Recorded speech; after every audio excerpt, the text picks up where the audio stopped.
Second பார்ட்டாக நான் video upload பண்ணுறேன்.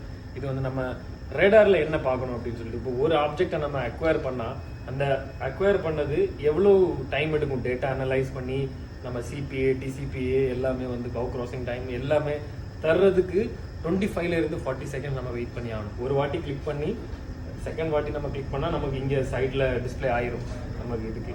அதுக்கப்புறம் ஃபஸ்ட்டு தெரிஞ்சிக்க வேண்டியது சிபிஏனா என்ன, க்ளோசஸ்ட் பாயிண்ட் ஆஃப் அப்ரோச். இப்போ ஒரு ஆப்ஜெக்ட் நம்ம பக்கத்து நம்ம டார்கெட் இது அக்வயர் பண்ணிட்டோம்னா அந்த ஆப்ஜெக்ட் நம்ம பக்கத்தில் எவ்வளோ க்ளோஸாக வந்து பாஸ் ஆகும் அப்படின்னு சொல்லி தான் க்ளோசஸ்ட் பாயிண்ட் ஆஃப் அப்ரோச்னு சொல்லுவாங்க. ரெண்டாவது டிசிபிஏன்னு சொல்லுவாங்க, time to closest point of approach. அந்த க்ளோசஸ்ட் பாயிண்ட் அப்ரோச் வர்றதுக்கு எவ்வளோ டைம் இருக்குது அப்படின்னு சொல்லிட்டு தெரிஞ்சுக்கிறது தான் இந்த ரெண்டு இதுவும், சிபிஏ டிசிபிஏ. இது ரெண்டும் நம்ம கொலிஷன் அவாய்டன்ஸுக்கு ரொம்ப இம்பார்ட்டண்டான ஒரு திங்ஸ். இப்போ இந்த பாருங்கள், இது ரெடார்லனா 9 நம்பரோட டார்கெட்டை நம்ம இங்கே அக்வயர் பண்ணி வச்சுருக்கோம். ஸோ இதில் ஃபஸ்ட்டு பார்க்க வேண்டியது அதோட பியரிங் என்னென்னு, எவ்வளோ ரேஞ்சில் இருக்குது அப்படின்னு பார்க்கணும்.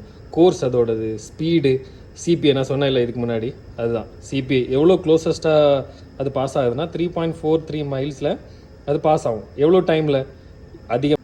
டிசிபிஏ வந்து மைனஸில் காமிக்குதுன்னா நம்ம பக்கத்துலேயே வரல அதுன்னு அர்த்தம். பிசிஆர் காமிக்கல, அதோட அர்த்தம் என்னென்னா பவு கிராஸ் பண்ண மாட்டேங்குது. பிசிடி பவு கிராசிங் டைம், இப்போ பவு கிராசிங் ரேஞ்ச் ஏதாவது காட்டிடுச்சுன்னா அதோட டைம் இங்கே காட்டியிருக்கும், ஆனால் இங்கே காமிக்கலை. இப்போ ஒரு வெசல் வந்து நம்ம அது ஆப்ஜெக்ட் மூவ் ஆகுதா இல்லையா அப்படின்னு தெரிஞ்சுக்கிறது எப்படி, அதோட ட்ரெயில்ஸ். நம்ம ட்ரெயில்ஸை பார்க்கும்போது இங்கே இப்போ பார்த்தா தெரியும், இங்கே ஒரு ஆப்ஜெக்ட் இங்கே இருக்குது, ஒரு ஆப்ஜெக்ட்.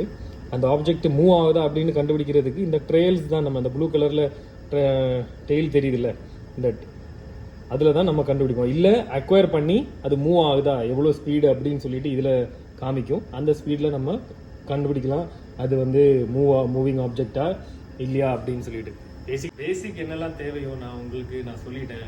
சிபிஏ டிசிபிஏ ஹெட்டிங்னா என்ன, சிஓஜி எஸ்டிடபிள்யூ, நம்ம ஸ்பீட் ஓவர் கிரவுண்டு, நம்ம பிசிஆர் பிசிடி, இதெல்லாம் வந்து நம்ம பேசிக்காக நம்ம பிரிட்ஜ் வாட்சிங் டைம் வந்து இதெல்லாம் தேர்ட் ஆஃபீஸரோ செகண்ட் ஆஃபீஸரோ சீஃப் ஆஃபீஸரோ கேப்டனோ நம்மகிட்ட கேட்கும்போது நம்ம சொல்ல தெரியணும். நம்ம ரேடாரில் எல்லாமே வந்து ரேடார் எக்டிஸில் வந்து இருக்கிற விஷயம் தான் நம்ம பார்த்து அவங்களுக்கு சொல்ல போகிறோம்.